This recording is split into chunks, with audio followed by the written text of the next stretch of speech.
嗨嗨嗨，欢迎来到果果的新闻频道。各位观众，你们有没有想过，一个国家的电可以点亮另一个国家的未来？中国专家高志凯刚刚爆出惊人观点，中印若能解决一个关键争议，印度发展速度或将彻底改变。一边是高达5倍的经济差距，一边是美国的步步紧压，一边是历史遗留的边界难题，一边是超级合作的无限潜力。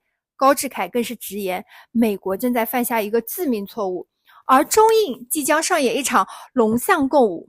这场亚洲世纪合作到底隐藏着什么秘密？点进视频揭开震撼真相，请看前方发来的报道。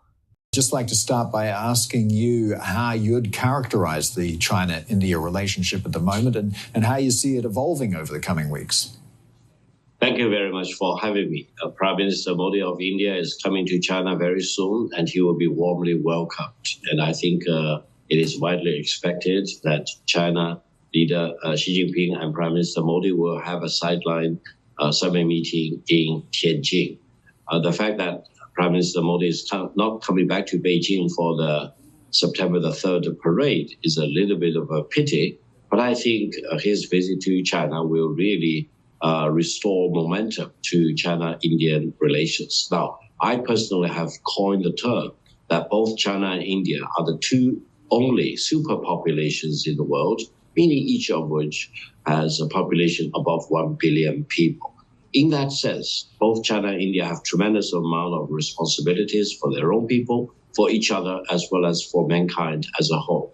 Now, it is true that we have this border dispute between China and India, but the border dispute in the eastern section was largely due to the fact that this McMahon, a British working with the British Indian Empire, drew a line, and India wants to have that line being recognized as China-Indian border. China will never allow that to happen. So both China and India need to work together to use all the courage and wisdom between us to solve the border dispute. If we can do that, then potentials for China-Indian cooperation will be unlimited. Because right now, the size of the Chinese economy is almost 5 times as big as India. And China is much more advanced in technology, in manufacturing, you name it, across the whole range of things. And China-Indian cooperation can really enable India to fully leverage on the advanced industrial output, for example, that China is well known for, and accelerate India's development in the coming years and coming decades. So I'm very optimistic about China-Indian cooperation in the coming years and decades if both China and India really put the territorial dispute behind us. Yeah, there's plenty of upside to normalizing relations, but that point you make about the territorial dispute is an interesting one, and there's another player in all of this as well, and that is Pakistan. And of course, India found that China offered military hardware, also support to Pakistan during the border clash, well, during their clash earlier this year. Now, Prime Minister Modi campaigns on a very nationalist platform. What are the challenges for him in trying to normalize relations with China when China backs one of India's biggest rivals in the region? Well, first of all, China, Pakistan have enjoyed ironclad friendship and brotherhood and sisterhood for decades. And the close cooperation between China and Pakistan is not targeting against India. However, on the Chinese side, we have no reservation in sharing our best technologies and equipment, hardware, software, with the brothers and sisters in Pakistan. Now, for really achieving lasting peace on the Indian subcontinent, Pakistan and India need to come to terms with their own territorial disputes. At the root of the problem is still the territorial disputes. And the root cause was created by the British rulers of the British Indian Empire. So I hope between India and Pakistan, they will demonstrate enough courage and wisdom. Between China and India, we will demonstrate our enough courage and wisdom to get to the bottom of the territorial disputes, not through war or military confrontation, but through peaceful negotiation and diplomacy. And if we can really resolve these territorial disputes, then I think there will be lasting peace on the Indian subcontinent, between India and Pakistan in particular, to the west side of that subcontinent, as well as between China and India, more or less to the northeastern part of that subcontinent. Well, President Xi has been on a fairly broad diplomatic charm offensive since the election of President Trump in the United States. And in terms of the India relationship, already talking about what's being described as a dragon-elephant tango, which is it's a very close and very passionate dance. So to what degree do you see China capitalizing here and offering an alternative to the rather blunt diplomatic approach of the Trump White House at the moment? Well, first of all, with or without the United States, China and India need to do the right thing to put the territorial disputes behind them and restore normalcy in their bilateral relations. More recently, I personally think President Trump really has manhandled India, displaying complete disrespect for India as a nation, for the Indian economy, calling the Indian economy as a dead economy, reversing the trend between America and the United States for almost a decade. And that really is a major blow to India. And China wants to make sure that in facing up to the maximum pressure from the United States by launching this global tariff war, China and India actually have lots of things that we can coordinate. And we can actually look at the maximum pressure from the United States and come up with our respective different tactics to deal with that, but not by second-guessing China and India, but by coordinating our acts together, especially, for example, within the SCO framework or within the BRI framework, etc. Many occasions, bilaterally as well as internationally, China and India facing up with the maximum pressure from the United States for the trade war are in the same boat, and we are on the same page.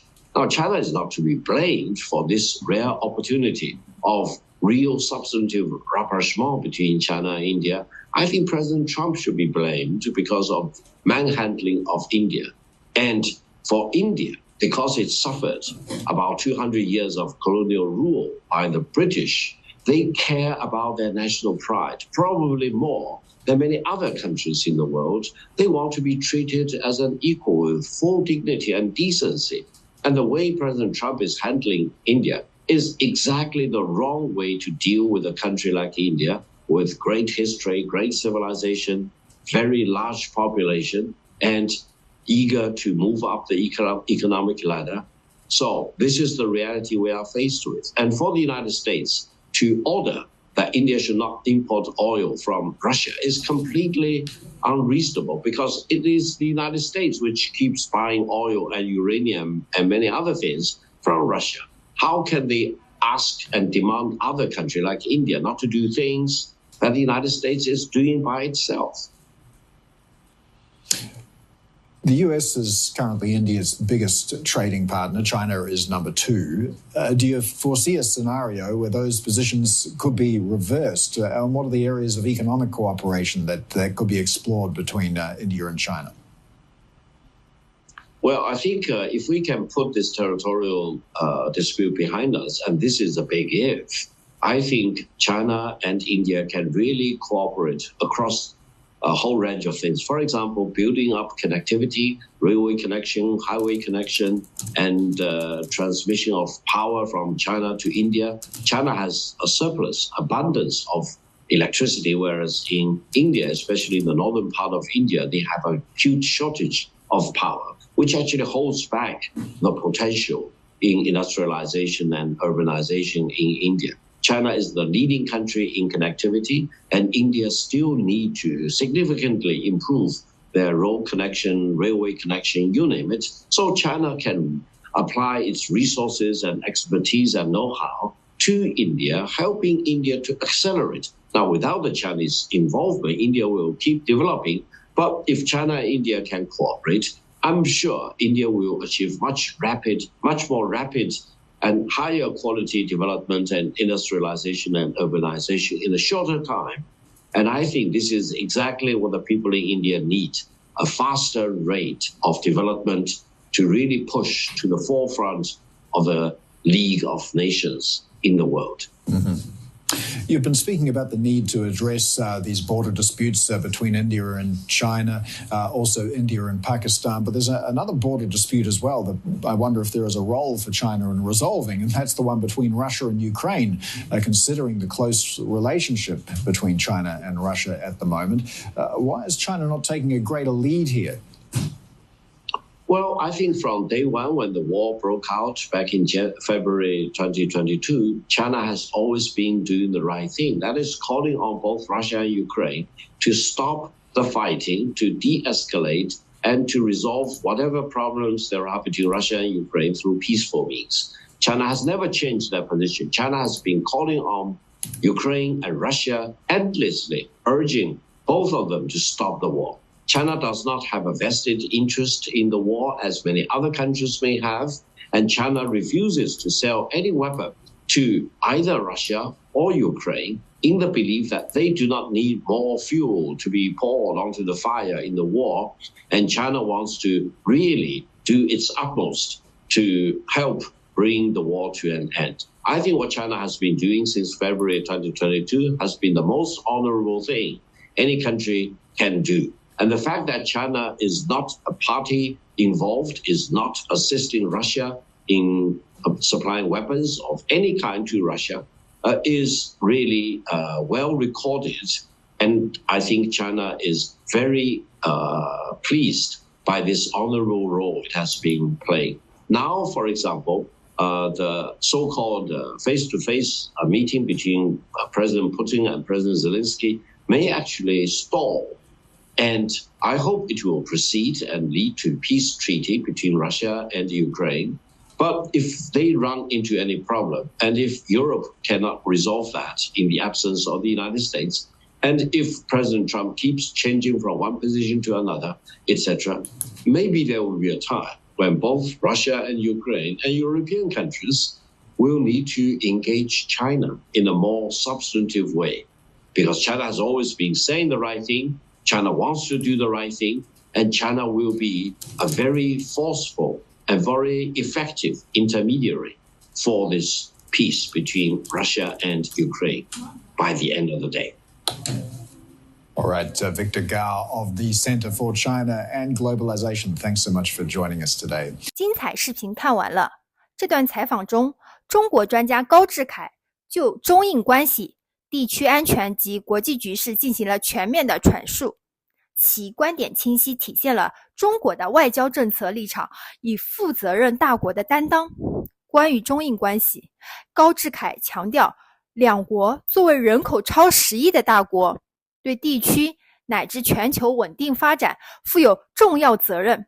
他指出，边界问题是历史殖民遗留问题，主张通过和平谈判以外交手段解决，反对强加外部意志。同时，他高度看好双边经济合作潜力，指出中国在基建、电力、技术等领域的优势可助力印度发展，若搁置争议，合作前景广阔。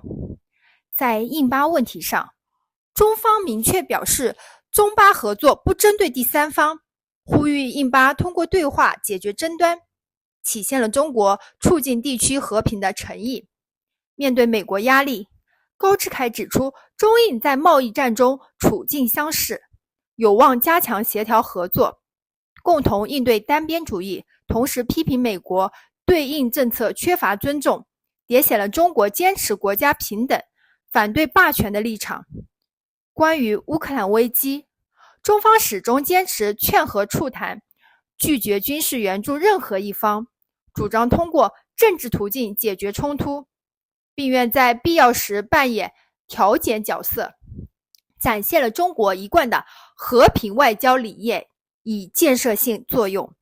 整体而言，高志凯的论述传递出中国推动双边关系基于相互尊重、平等互利原则发展，积极参与全球治理，致力于维护国际公平正义的明确信号。谢谢大家观看，喜欢请点赞、评论、加订阅，你的支持是我最大的动力。比心，明天见，拜拜。